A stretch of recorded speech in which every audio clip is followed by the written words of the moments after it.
துணை பொதுச் செயலாளர் ஜப்பார் அவர்களே, இளைஞரணி செயலாளர் நத்தம் ஷேக் பரீத் அவர்களே, செய்தி தொடர்பாளர் ஜமால் அவர்களே, மாநில செயலாளர் உமர் அவர்களே, மாவட்ட செயலாளர் அன்பு சகோதரர் முத்துவீரன் அவர்களே, இந்த நிகழ்விலே பங்கேற்றிருக்கிற தமிழர் ஆட்சிக் கழகத்தினுடைய நிர்வாகிகள் முருகேச பாண்டியன் அவர்களே, மங்கள்ராஜ் பாண்டியன் அவர்களே, ஏர்போர்ட் காந்தி அருண்குமார் உள்ளிட்ட சகோதரர்களே, எங்கள் அன்பு மிகுந்த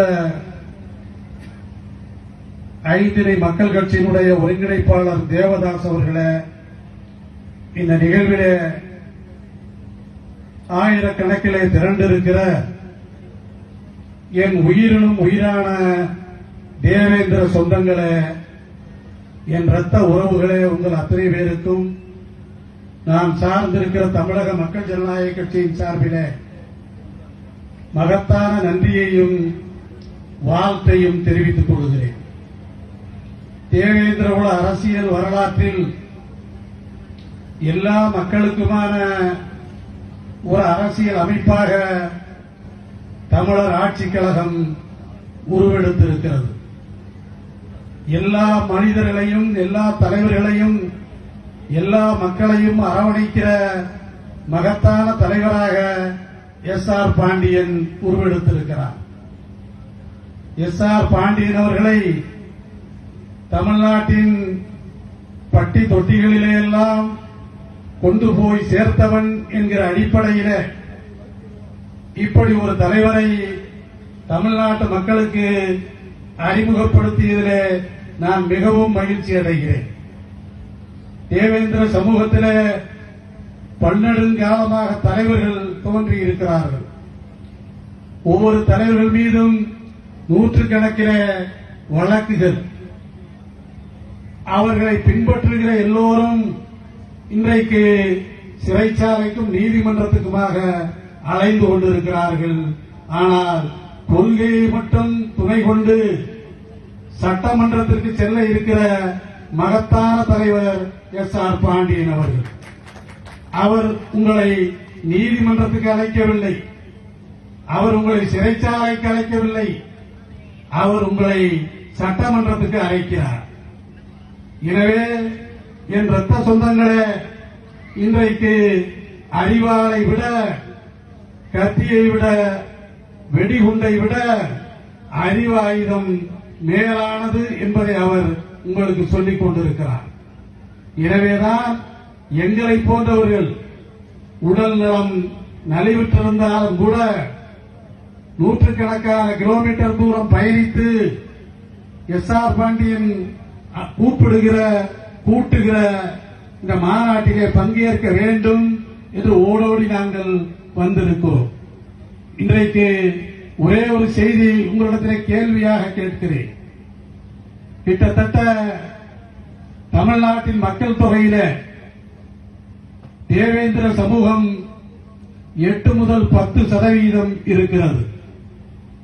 இந்த 10% இருக்கிற இந்த சமூகம் கல்வியிலே, அரசியலிலே 10% இருக்கிறீர்களா என்கிற கேள்வியை உங்கள் முன்னாலே வைக்க விரும்புகிறேன்.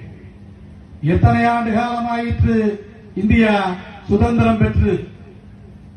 எத்தனை ஆண்டு காலமாயிற்று இந்தியா குடியரசாக மாறி?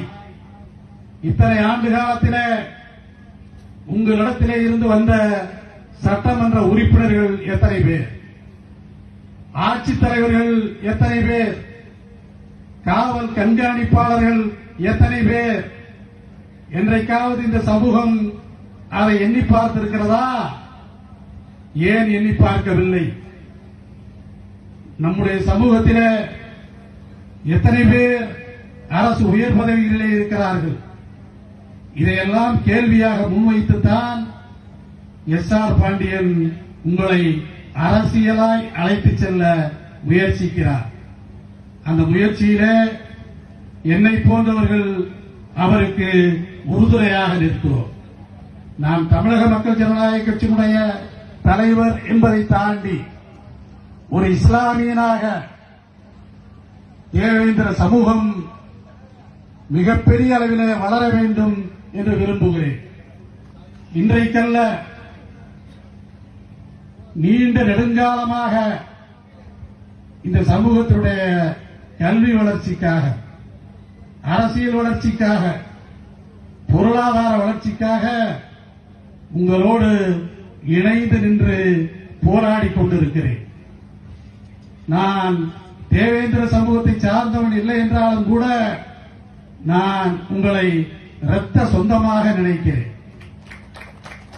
தமிழ்நாட்டிலே, ஏன் இந்தியாவிலே, அவர் மோடியாக இருந்தாலும் சரி, அமித்ஷாவாக இருந்தாலும் சரி, யாருக்கும் இல்லாத சிறப்பு உரிமை தகுதி எனக்கு இருக்கிறது. அந்த தகுதி என்னவென்றால் உங்களிடத்திலே இருந்துதான் என்னை போன்றவர்கள் வந்திருக்கிறோம். எனவே உங்களை பற்றி கவலை, அக்கறை எனக்கு இருக்கிறது.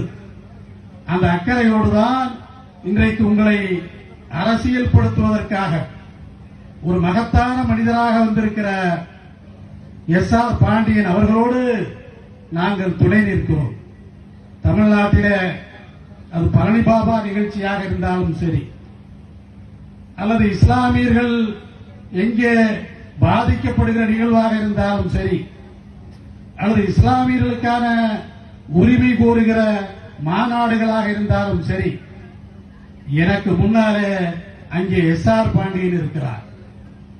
எனவேதான் தேவேந்திர சமூகம், இஸ்லாமிய சமூகம், ஆதி திராவிடர் சமூகம், அருந்ததியர் சமூகம் இவர்களெல்லாம் ஒன்று சேர்ந்தால் தமிழ்நாட்டின் அரசியல் அதிகாரம் நம் கையிலே என்பதை உணர்ந்து கொள்ளுங்கள். நம்ம ஒன்று சேர்ந்தா செயின்ட் ஜார்ஜ் கோட்டை மட்டுமல்ல, செங்கோட்டையே நம் கையிலே இருக்கும். நம்ம ஒன்று சேர்றது இல்ல. யானைக்கு எப்போதும் தன் பலம் தெரியாது. யானை சின்ன அங்குசத்தை காதிலே வைத்தால் பயந்து பாகன் சொல்வதை கேட்பதைப் போல நாம் அரசியல்வாதிகள் போடுகிற உத்தரவுகளுக்கு நாம் கைகட்டி வாய் பொத்தி நின்று கொண்டிருக்கிறோம். எனவே இந்த தேர்தல் அல்ல, எதிர்காலத்திலே சொல்லுகிறேன், இஸ்லாமியர்கள், ஒடுக்கப்பட்ட சமூக மக்கள் ஒன்றிணைந்தால் அரசியல் அதிகாரம் என்பது நம் கையிலே. நிச்சயம் ஒரு நாள் இந்த சமூகத்திலே இருந்து ஒரு முதலமைச்சர் வேட்பாளர் வருவார். நிச்சயம் தமிழ்நாட்டை இந்த சமூகம் ஆளும். ஒடுக்கப்பட்ட மக்கள் எல்லோரும் அதிகாரத்துக்கு வர வேண்டும். இதைத்தான் பாபா சாஹிப் அம்பேத்கர் அவர்களும் தந்தை பெரியார் அவர்களும் விரும்பினார்கள். இந்த திடலுக்கு கூட நான் வந்தவுடனேயே பார்த்து மகிழ்ச்சி அடைந்தேன். யாரும் ஒடுக்கப்பட்ட சமூக மக்கள் கூட வைக்க பயப்படுகிற பெயரை, தந்தை பெரியாரின் பெயரை எஸ்.ஆர். பாண்டியன் சூட்டி இருக்கிறார். அதற்காக அவருக்கும் அவருடைய தோழர்களுக்கும் தமிழர் ஆட்சிக் கழக நண்பர்களுக்கும் என்னுடைய மகத்தான வாழ்த்தை நான் சொல்லிக்கொள்ள விரும்புகிறேன். இன்றைக்கு தேர்தலிலே எஸ்.ஆர். பாண்டியன் பங்கேற்பதற்கு வாய்ப்பில்லாமல் வேண்டுமானால் இருக்கலாம். ஆனால் எதிர்காலத்திலே எஸ்.ஆர். பாண்டியன் போன்ற சகோதரர்கள்